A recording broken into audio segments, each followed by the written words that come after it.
Se meu louvor não for aceito, se o coração não for entregue, se o meu canto não louvar Jesus, que eu diminua. Se a pregação não passar de palavras, se meu convívio não levar Jesus, se meu viver for ramo sem fruto, que eu diminua.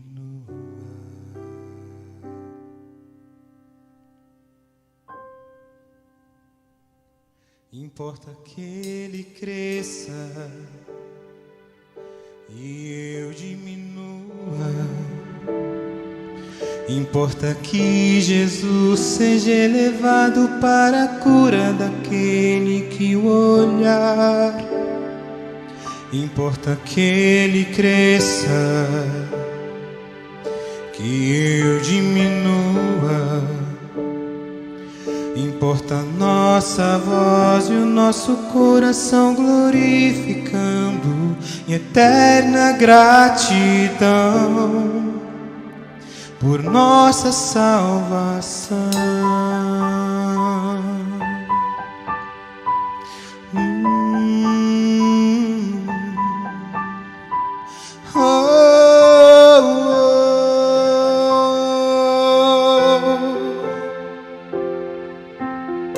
Na provação me apego a Deus, na humildade revelo a Jesus. No canto simples ele é louvado, então que eu diminua. Se a minha vontade não glorifica, se Jesus Cristo não vive em mim, se resgatar ao menos uma alma, que eu diminua. Importa que ele cresça e eu diminua. Importa que Jesus seja elevado para a cura daquele que o olhar. Importa que ele cresça, que eu diminua. Importa a nossa voz e o nosso coração glorificando em eterna gratidão por nossa salvação.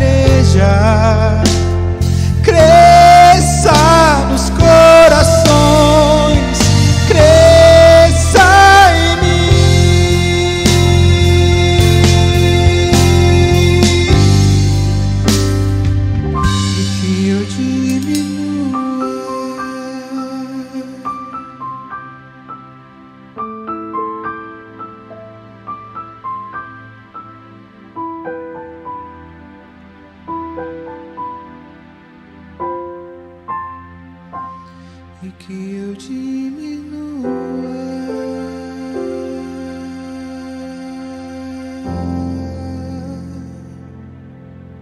Amém. Deus seja louvado.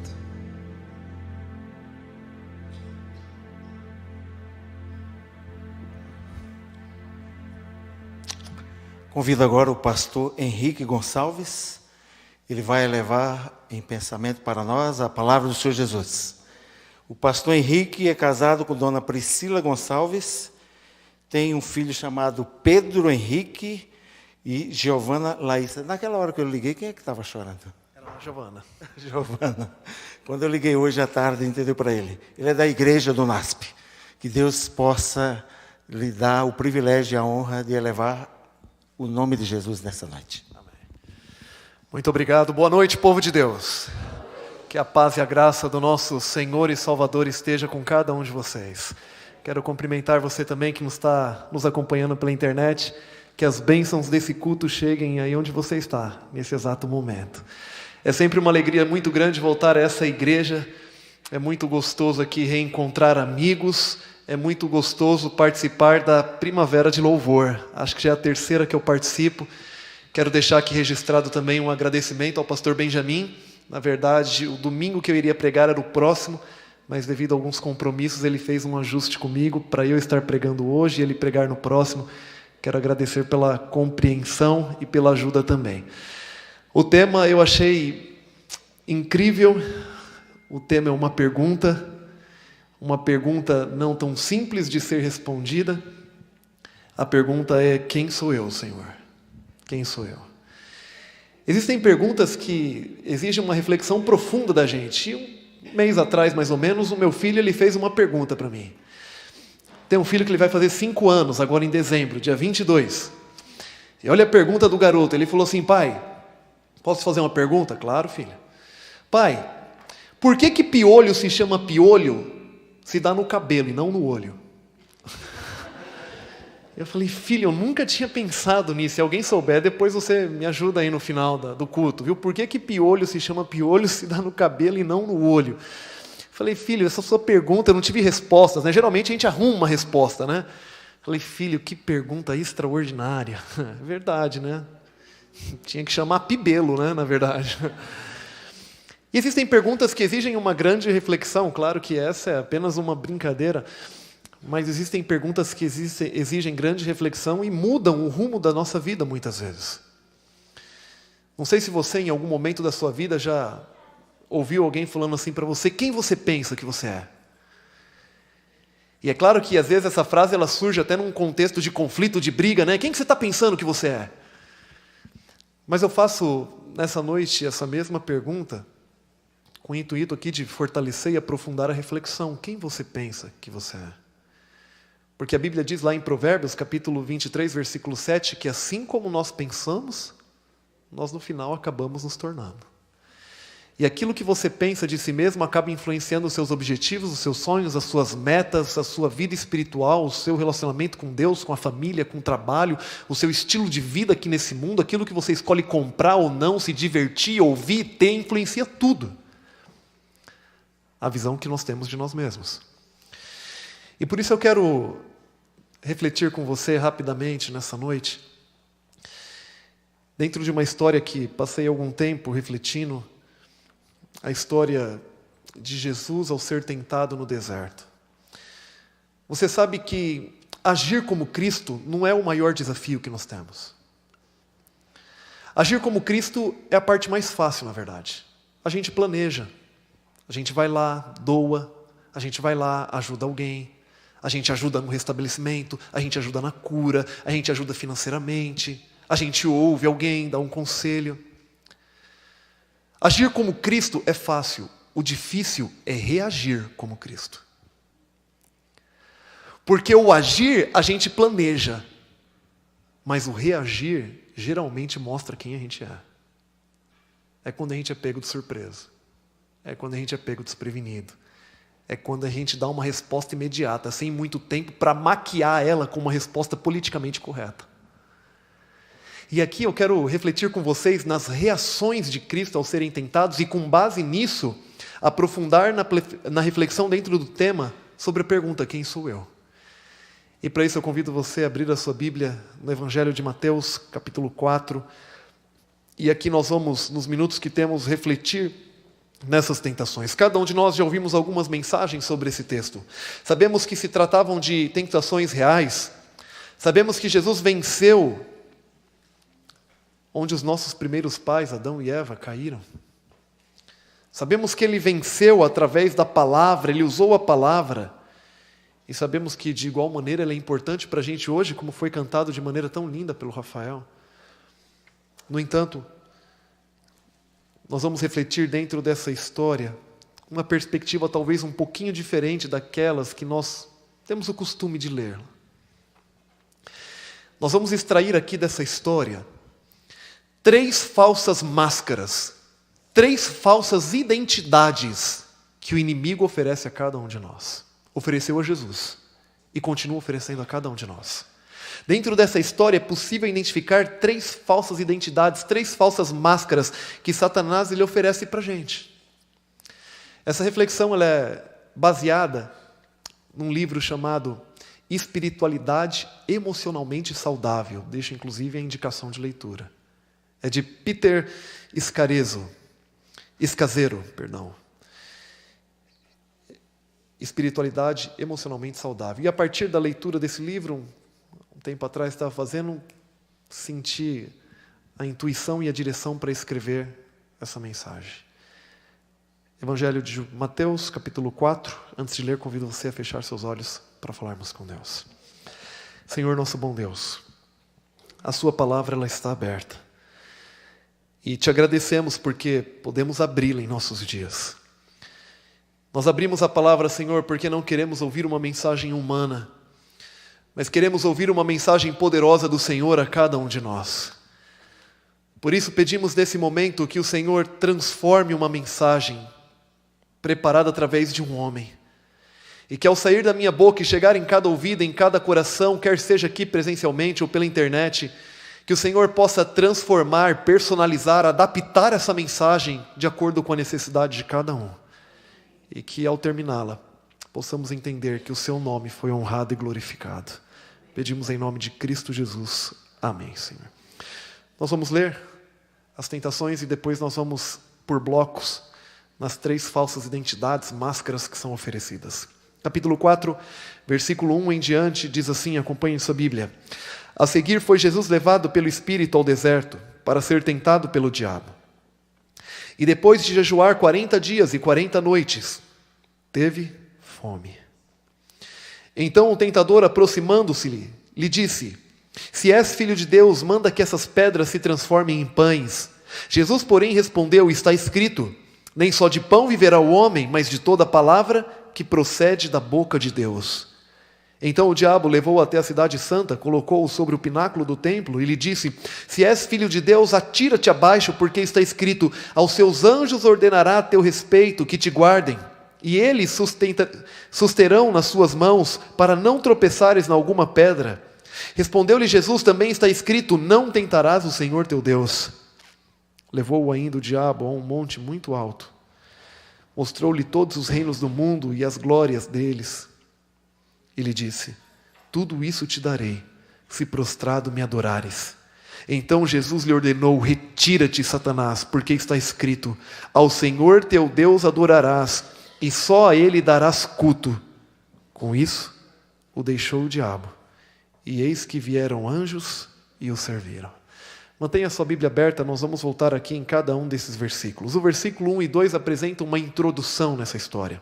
Ao dizer, a seguir foi Jesus levado pelo Espírito ao deserto para ser tentado pelo diabo. E depois de jejuar 40 dias e 40 noites, teve fome.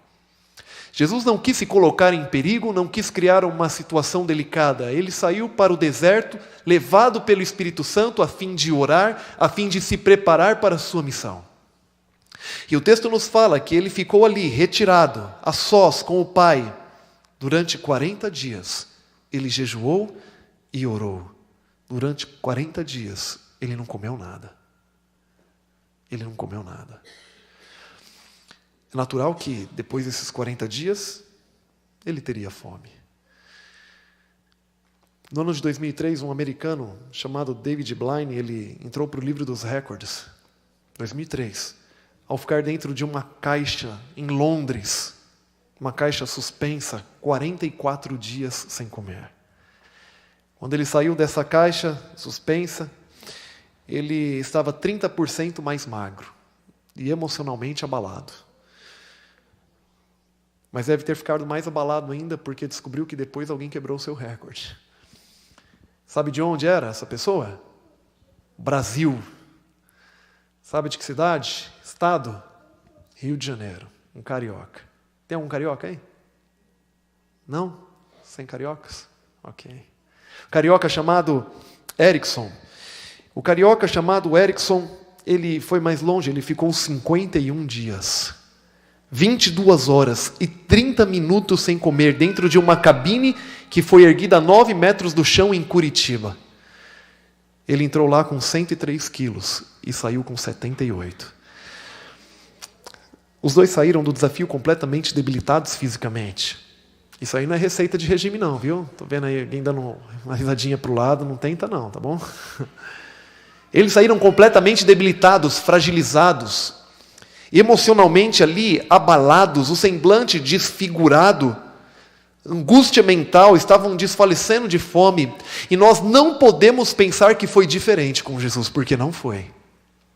Ele não deixou de ser Deus, mas ele estava carregando uma natureza humana. Se alguém beliscasse, ele sentia. Se ele ficasse sem comer, ele tinha fome.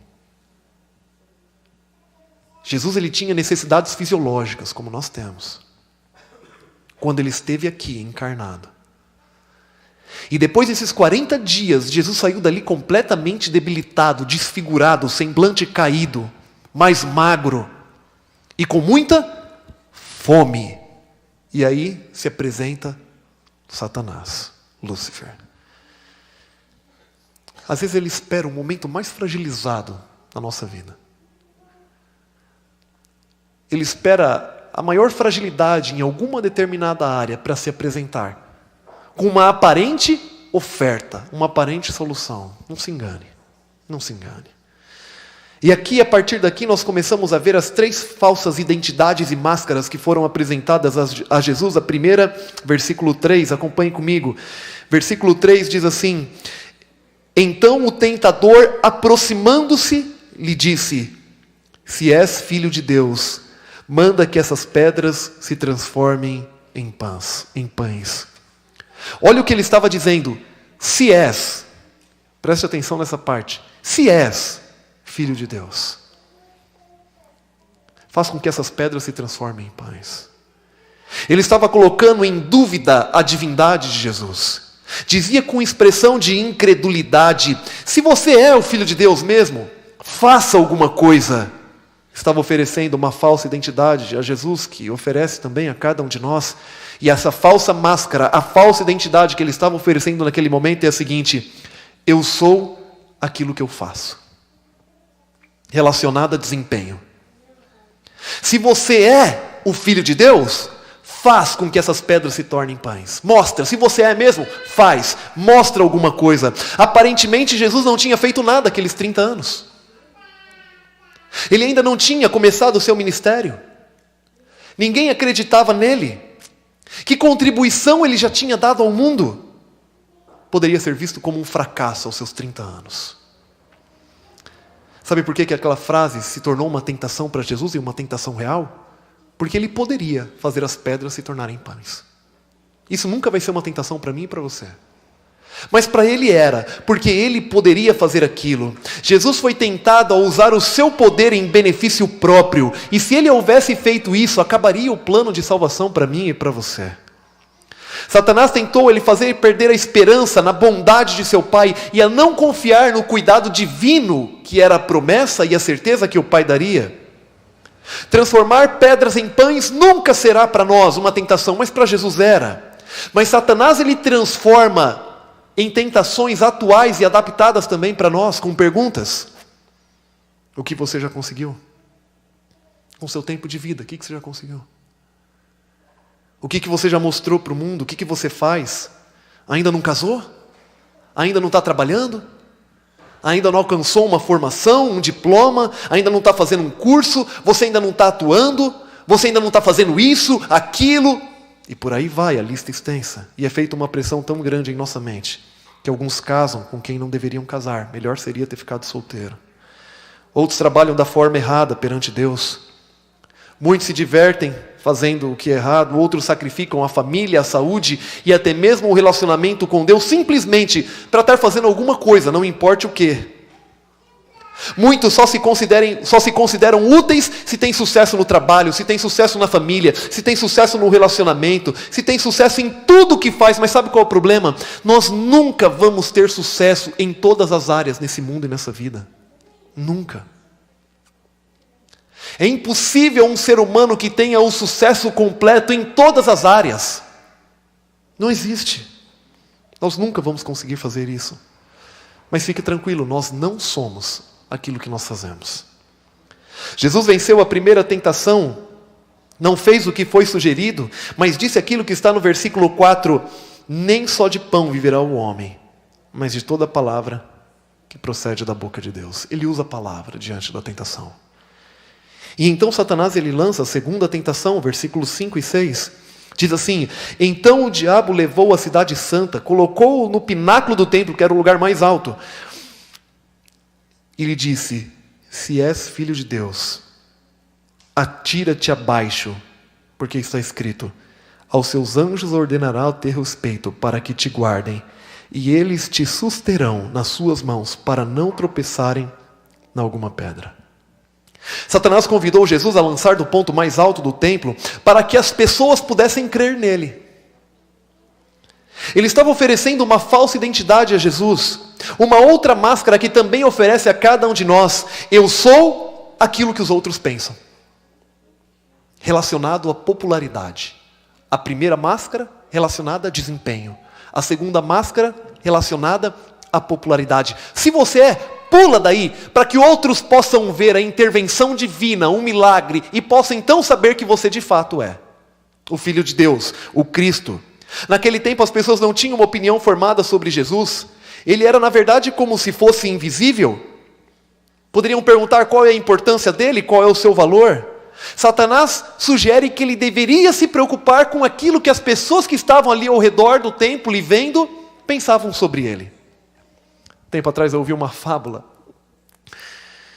uma história não real, claro. Achei engraçada, simples, engraçada. A história diz que do lado de uma colina que estava secando, havia um sapo. E aquele sapo ali, do lado daquela colina que estava secando, ele estava há poucos dias de morrer. E chegou a informação àquele sapo que do outro lado da colina tinha um lago e tinha água. Impossível para ele ir para o outro lado sozinho. E diz a fábula que ele convenceu 2 passarinhos a cada um pegar com um bico num lado de uma madeira, de um graveto. Ele morderia aquele graveto e os 2 passarinhos iriam voando com ele, preso pela boca no graveto, até o outro lado da colina. E diz a fábula que os passarinhos começaram a voar com grande esforço, prendendo aquela madeira no bico, o sapo no meio, com a boca presa, e estavam atravessando a colina, e de repente uma vaca olhou para cima e falou assim: que ideia extraordinária, quem foi que teve essa ideia? E o sapo falou: fui eu.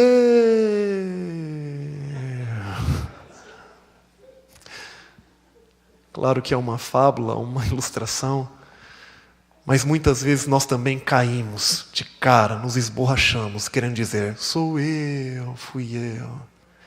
O desejo humano. Com uma frequência muito grande em um mundo real, pessoas deixam de ser felizes, de alcançar os seus planos, para poder impressionar, para poder dizer que foram elas. Dar importância demais àquilo que os outros pensam é mais comum do que nós imaginamos. E não é difícil a gente estar numa roda com algumas pessoas e ficar pensando aquilo que a gente vai falar para impressionar.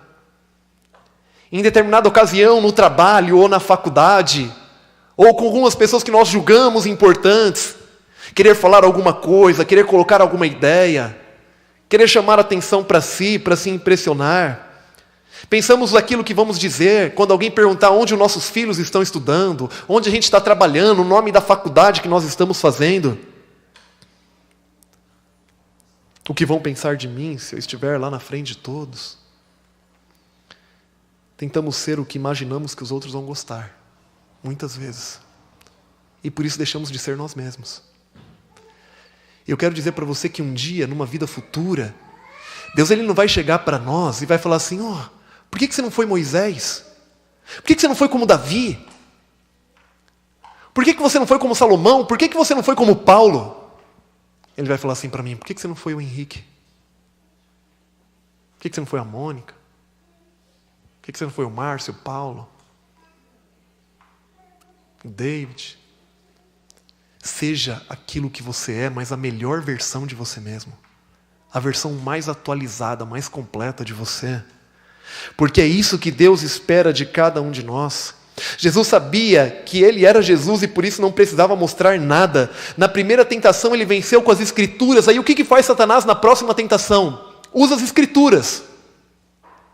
Mas só metade do versículo. Ele tira de um contexto. E Jesus responde a ele com as Escrituras também.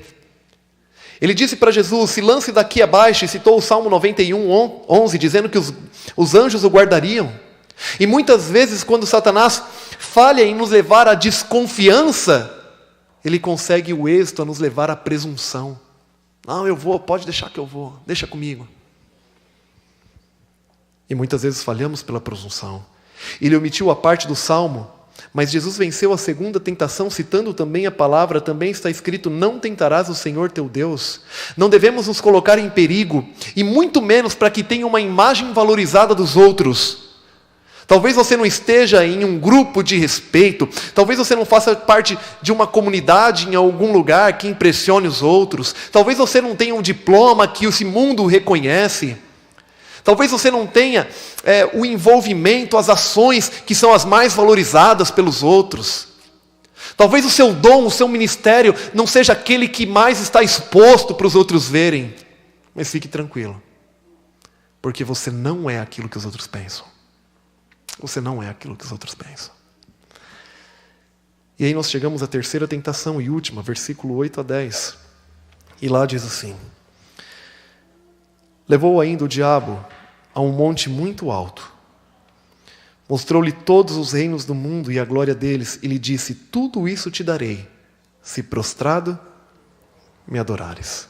Satanás, ele leva Jesus a um monte muito alto, e de uma maneira que eu não sei como explicar para você. Ele mostra todas as riquezas desse mundo. Toda a glória material desse mundo, a riqueza, aquilo que é valor materialmente dos reinos desse mundo. E ele diz que tudo seria de Jesus, se ele apenas o adorasse. Mais uma vez ele estava oferecendo uma falsa máscara para Jesus. Uma falsa máscara e uma falsa identidade que ele oferece a muitos de nós também. Você é aquilo que você tem.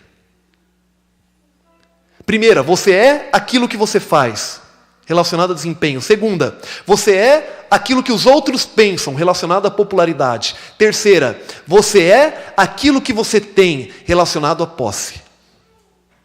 Relacionado à posse. Basicamente, o inimigo de Deus diz, olhe ao seu redor, olhe para o mundo, tudo que o mundo tem, você ainda não tem nada. Como você pode pensar que é alguém? Você é um ninguém. E o problema é que muitas vezes acreditamos. Nossa cultura mede o sucesso pelos produtos concretos.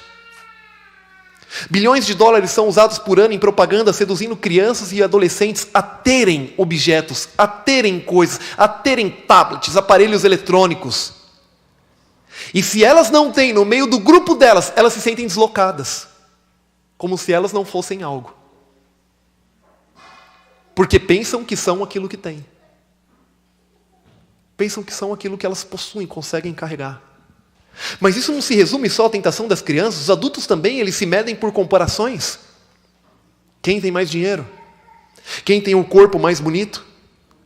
Quem tem a vida mais confortável? Não raramente o senso de valor ele está ligado à nossa posição e salário. Quem tem mais educação, mais prêmios por aí fora? Quer ver uma situação? Se uma moça começa a namorar um rapaz que vem de uma família muito rica, um rapaz muito estudado, uma família rica mesmo, tem dinheiro, é bem provável que se essa moça casa com esse rapaz, alguém vai falar assim, essa aí casou bem, hein? E tem muita mulher que casa com um cara rico e apanha dentro de casa,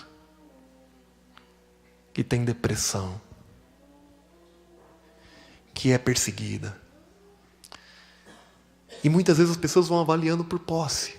E vão avaliando o valor das pessoas por posses materiais. Meus amigos, o que Satanás estava dizendo a Jesus era, vamos entrar num acordo. Você não precisa se sacrificar. É só você se ajoelhar. E vai. E eu fico preocupado porque a gente está numa geração onde as pessoas elas estão querendo ter tudo sem sacrifício nenhum. E a popularidade está muito fácil hoje, né? A evidência, colocar a evidência em si. Você pega uma rede social, você faz uma live, você tira uma foto, posta. Todo mundo hoje tem direito de ser famoso. Sem sacrifício nenhum, claro. E as coisas hoje elas estão sem sacrifício. Você não precisa de sacrifício. O que Satanás estava dizendo é: você não precisa passar pelo sacrifício. Tem um caminho mais fácil. É só ajoelhar. É só me adorar. E eu te dou tudo. Algumas tentações são abertamente más e devem ser apenas resistidas.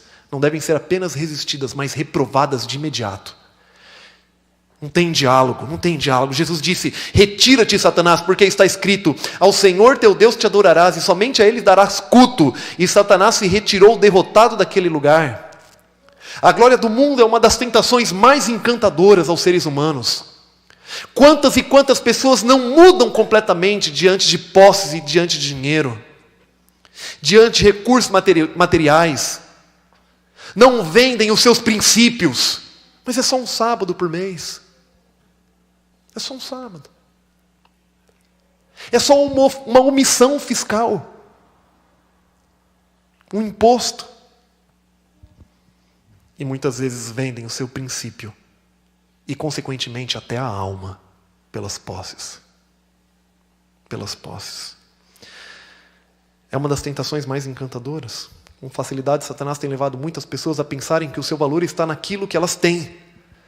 Mas eu quero dizer para você que nós não somos aquilo que nós temos. Não somos. E aí você pode estar quase entrando numa crise existencial, né? Porque eu não sou aquilo que eu faço, eu não sou aquilo que os outros pensam, eu não sou aquilo que eu tenho. Afinal, o que eu sou? Quem eu sou, Senhor? Quem eu sou?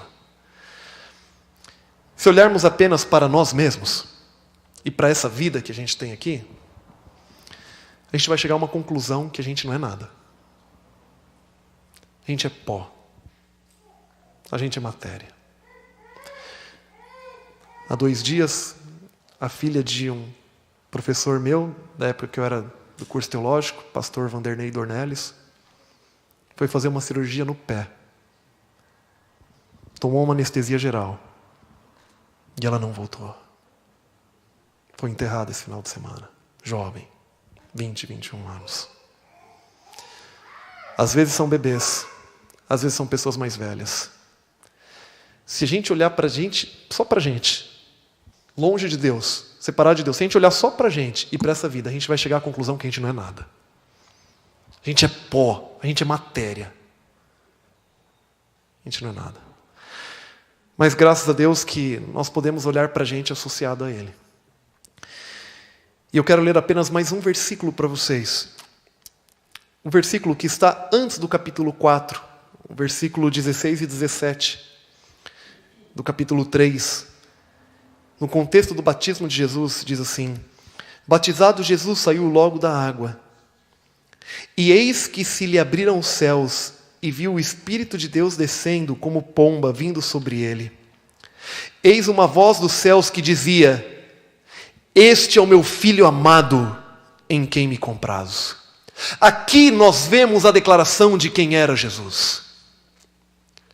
Aqui nós vemos a declaração e por que Jesus passa de maneira tão firme pelo deserto. Quem que estava declarando aqui? O Pai. E o Pai declara: esse é o meu Filho amado, em quem me comprazo. Se nós quisermos saber quem era Jesus, nós devemos olhar para a declaração do Pai. E se nós quisermos saber para quem nós somos, nós devemos olhar para a declaração de Jesus, do próprio Deus, na cruz por cada um de nós. Na cruz não existe uma declaração verbal, mas é muito simples de entender por que não existe. Porque quando uma pessoa morre por você, ela não precisa falar nada. Quando uma pessoa morre no meu e no seu lugar, ela não precisa falar nada mais para a gente, porque a maior comunicação já foi através da sua atitude. Quando Jesus morre no meu e no seu lugar, ali tem a declaração de quem nós somos. Somos filhos amados, os quais Ele entregou a própria vida, porque não queria perder a chance de viver com a gente pela eternidade. Somos filhos queridos, valiosos, importantes, cujo valor e importância não está naquilo que fazemos, até porque fazemos um monte de coisa errada. Não está naquilo que os outros pensam, até porque os outros pensam um monte de coisa errada também, diferente da gente. Não está naquilo que nós temos, porque as coisas desse mundo aqui ficam e se acabam. Mas está naquilo que Ele sente por cada um de nós, no seu amor inexplicável, ao ponto de morrer na cruz por mim e por você. Ao olharmos para o batismo de Jesus, nós vemos a declaração da importância de quem que Ele era. E ao olharmos para a cruz, nós vemos afinal quem nós somos. Filhos amados, pecadores, que se sujaram na lama do pecado nesse mundo. Mas Deus tem um amor tão grande, que Ele se moveu até aqui para morrer no meu e no seu lugar. De tão valiosos, independente daquilo que nós fazemos, da atuação, independente da casa que nós temos, do carro que chegamos à igreja, se chegamos de carro, independente da roupa que a gente usa, independente de qualquer coisa, na cruz está a declaração de quem nós somos. Jesus passou pelo deserto da tentação por amor a cada um de nós. Mas a verdade é que Ele continua lutando contra Satanás. Ele lutou durante todo o seu ministério, não foi apenas no deserto. Durante todo o seu ministério Ele lutou contra Satanás. Até na cruz Ele estava sendo tentado e lutou contra Satanás. E a verdade é que até hoje Ele continua lutando. Ellen White diz no livro Desejado de Todas as Nações: muitos há que não consideram esse conflito entre Cristo e Satanás como tendo relação especial com a sua própria vida. Consideram que aquilo lá que aconteceu não tinha nada com a sua própria vida. Pouco interesse tem para com eles, mas essa luta repete-se nos domínios de cada coração. Jesus, Ele continua lutando com Satanás hoje. E essa luta, sabe onde acontece? No meu e no seu coração. No meu e no seu coração está sendo travada uma luta. Mas eu quero dizer para você que essa luta que é travada entre o bem e o mal, que acontece na nossa mente, no nosso coração, hoje, Cristo Jesus tem que ser vencedor na sua vida. É Ele que tem que ganhar essa luta. E a gente não pode por nada, quer seja posse, quer seja o que os outros pensam, quer seja desempenho, quer seja qualquer outra coisa, tirar essa vitória de Jesus, porque a gente tem que dar a Ele, entregar a Ele o nosso coração por completo. Termino essa breve reflexão. Uma história que aconteceu no Canadá com 3 garotos, uma história real. 3 garotos no verão, porque no inverno eles nunca fariam isso, gelo, congela os lagos. No verão, tinha um lindo lago, e aqueles garotos, os 3 garotos, resolveram entrar para nadar. Estavam ali à beira da margem, um lago grande, e um dos garotos viu uma folha, eu não sei o nome daquelas folhas assim, redondas que ficam sobre os lagos. E ele viu que parecia ter alguma coisa estranha em cima dela. E eles falaram assim: vamos ver o que tem em cima daquela folha. Vamos. E garoto, né, novo, vamos ver quem chega primeiro. E começaram a nadar para ver quem chegava primeiro. E 2 começaram a perceber que quanto mais eles nadavam, parece que a distância não diminuía. Parece que aquela folha assim, ela estava indo junto. E eles pararam, porque perceberam que estavam ficando muito longe da margem. E um ali, naquela vontade de ganhar, a disputa ali de moleque, de ver quem ia chegar primeiro, ele foi nadando. E ele nunca conseguiu alcançar aquela folha, porque ele se afogou naquele lago, ele perdeu a sua vida. Pai arrasado, mãe arrasados. E perguntaram para aqueles outros 2 garotinhos o que estava acontecendo, eles explicaram. E aquele pai, queria saber pelo que o filho tinha morrido. O filho tinha morrido buscando alguma coisa. E ele queria saber qual era o motivo da morte do filho. Ele estava buscando o quê? Eles foram naquele lago. Eles tinham um grande problema, eles encontraram. E ao se aproximar lá, em cima daquela folha, tinha um coelho morto. E aquele pai, ele não se conformava. Meu filho morreu por causa de um coelho morto. Meu filho perdeu a sua vida correndo atrás de um coelho morto, indo atrás de um coelho morto. Meus amigos, eu acho que Deus, Ele pode estar olhando para alguns de nós aqui nessa noite, com um coração desesperado como aquele pai. Ele pode estar pensando assim: aquele meu filho, ele está morrendo, correndo atrás dessas coisas mortas dessa vida. Esse meu filho, ele está morrendo, procurando aí o sucesso desse mundo, procurando a riqueza desse mundo, procurando a posse, procurando o reconhecimento, e está morrendo, correndo atrás dessas coisas.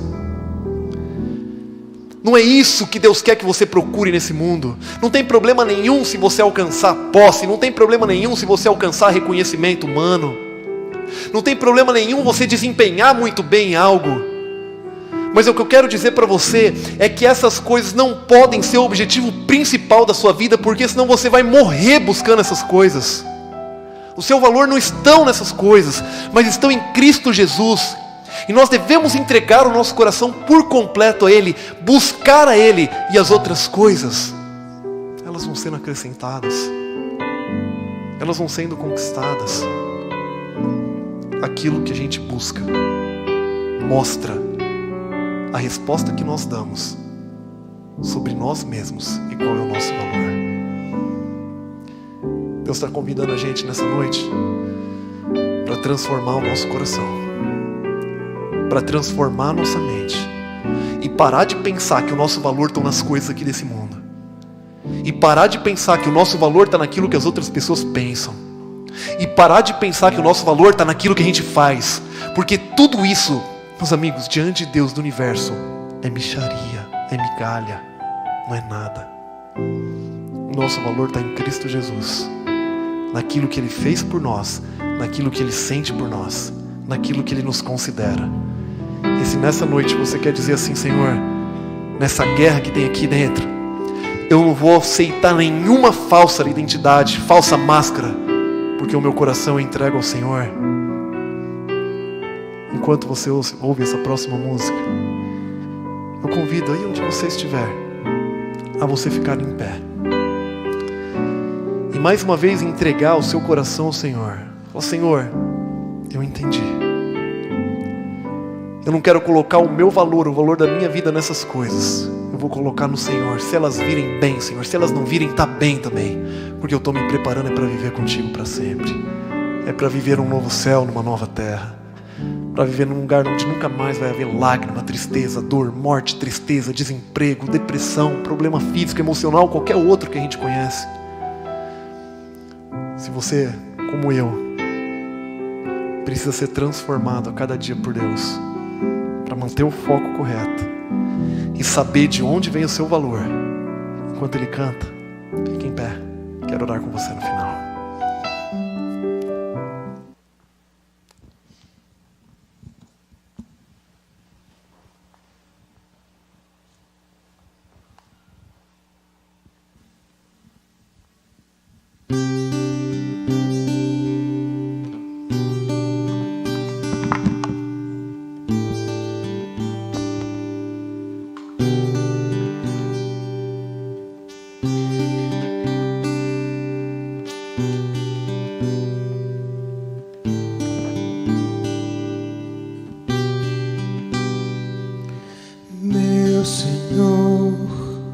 O que dizer? Tu me conheces tão bem. Sonda meu coração, conhece todos os meus pensamentos.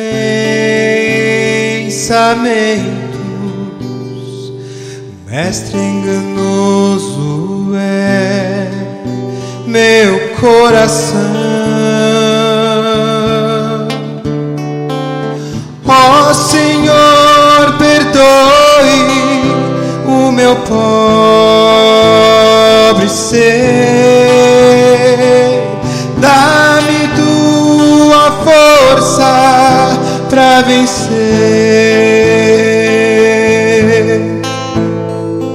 Só com teu Espírito tudo vai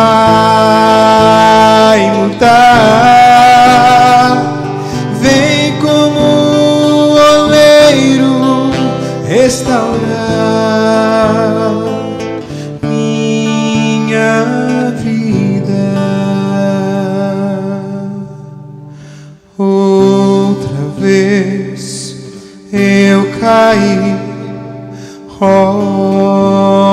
Senhor, me dá vontade de desistir, pois não consigo vencer sozinho.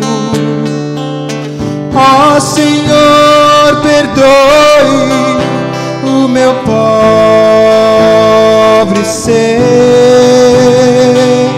dá-me tua força para vencer.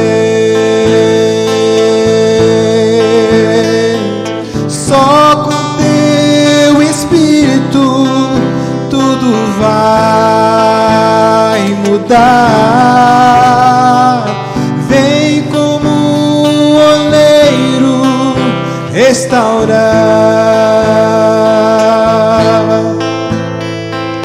Ó Senhor, perdoe o meu pobre ser, dá-me tua força para vencer. Só com teu Espírito tudo vai mudar. Vem como um oleiro restaurar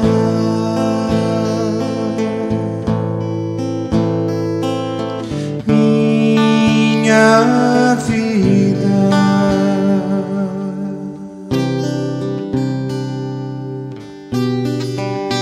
Enganoso é o coração do homem, mas Deus sabe quem você é e qual é o seu valor. As pessoas desse mundo, elas podem te desprezar. As situações, elas podem te inferiorizar. Mas se em qualquer momento você for tentado a pensar que você é menos do que você é, olhe para a cruz do Calvário, porque lá está descrito o seu valor. Está descrito o quanto você vale. Você é a coisa mais importante desse mundo. Você é aquilo que existe de mais precioso nessa terra. E se em algum momento qualquer situação dessa vida lhe fizer pensar o contrário, olha para a cruz. Pode ser que até você mesmo tente lhe convencer do contrário em algum momento, olhe para a cruz. Ore a Deus. Senhor, parece que minha oração não passa do teto. Ela não precisa passar do teto, porque Deus está presente ao seu lado. Deus, Ele está contigo. Basta você clamar, basta você orar, e Ele vai confirmar a cada dia o seu valor como aquilo de mais precioso que existe e que Ele quer levar para viver com Ele por toda a eternidade. Senhor Deus, nós te agradecemos porque o nosso valor não está naquilo que as pessoas pensam, não está naquilo que nós temos, não está naquilo que nós fazemos. O nosso valor, ele se encontra em Ti. E te agradecemos porque mesmo sendo pobres, pecadores, falhos, o Senhor nos ama. E nos ama a tal ponto de Cristo vir aqui nesse mundo e morrer no meu lugar e no lugar de cada um desses amigos que estão me ouvindo. Senhor, o inimigo tenta oferecer falsas identidades, e juntamente com elas ele tenta oferecer uma imagem distorcida de nós mesmos. Mas que cada um aqui saia com certeza, Pai, da sua casa nessa noite, de que tem um valor inestimável, tão grande, que não pode ser mensurado, verbalizado, quantificado, descrito, porque o valor de cada um de nós, ele foi pago com a morte de Cristo Jesus na cruz. Toma a nossa vida em Tuas mãos e nos ajude a viver diante do Senhor, independente das circunstâncias ou daquilo que os outros falam, com a certeza que somos valiosos aos Teus olhos. E em breve, de tão grande valor que temos, Cristo Jesus virá para nos buscar. Nos abençoe, nos dê uma boa noite, um bom descanso, em paz, em nome de Cristo Jesus. Amém, Senhor. Amém. Que Deus abençoe.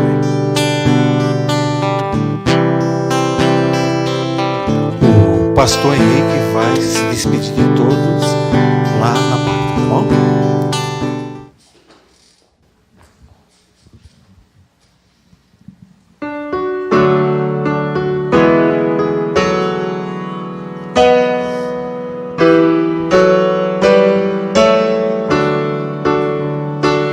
Ao sair desse santo lugar, onde ouvi a palavra de Deus, onde vim adorá-lo em paz, e o céu pode ouvir meu louvor. Vou sair mais confiante em meu Jesus, mais fiel além do amor, pois aqui entreguei o meu coração. Minha vida agora está nas mãos do meu Salvador. Amém.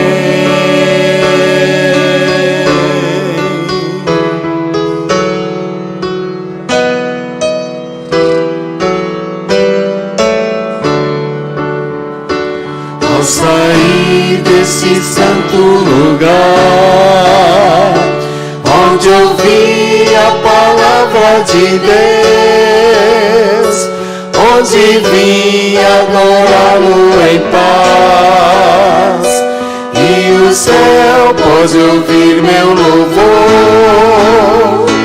Vou sair mais confiante em meu Jesus, mais fiel além do amor, pois aqui entreguei o meu coração. Minha vida agora está nas mãos do meu Salvador.